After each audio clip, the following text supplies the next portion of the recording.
Arestado sa baklaran ng ilang dayuhang iligal na nagtatrabaho dito sa ating bansa. May mga pwesto pa sila sa loob ng isang mall kahit wala silang permiso na magtrabaho dito sa Pilipinas. Nakatutok si John Consulta. Eksklusibo. Armado ng mission order, pinasok ng mga ahente ng Bureau of Immigration Intel Division, SWAT at Regional Public Safety Battalion ng NCRPO ang mall na ito sa Baclaran.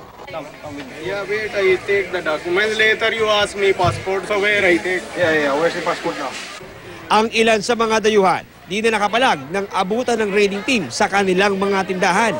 Pero ang ilan, nagtatakbo at nagtago sa katabing compound. Agad nahuli ang ilang inabutan ng mga ahente.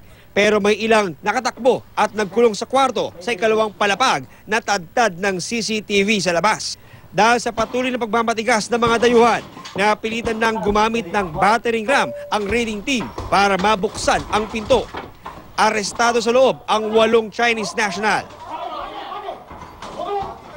Bakit kayo nagtago doon? Bakit di kayo nagbubukas sa pinto?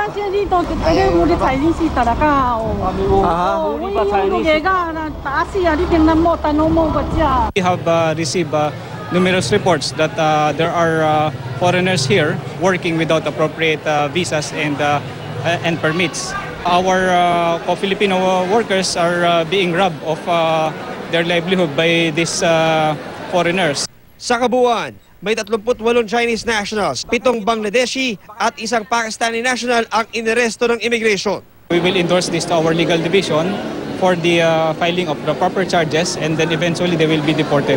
Hindi birong oportunidad ang nawawala sa ating mga kababayan dahil sa mga undocumented foreigners na nagtatrabaho dito sa ating bansa. Kung kaya tiniyak ng Bureau of Immigration na tuloy-tuloy ang kanilang kampanya kontra sa mga ito. John Consulta, nakatutok, 24 oras.